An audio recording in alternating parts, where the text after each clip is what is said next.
নমস্কার বন্ধুরা, আরেকটা সুন্দর রেসিপি নিয়ে আমি চলে এসেছি।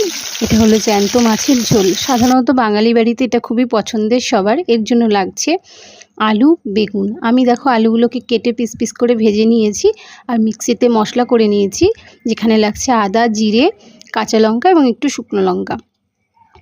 রাঁধুনিটা আমি পছন্দ করি বলে আমি রাঁধুনি দিয়েছি, আর তোমরা যদি পছন্দ না করো তোমরা নাও দিতে পারো, কম্পালসারি নয়।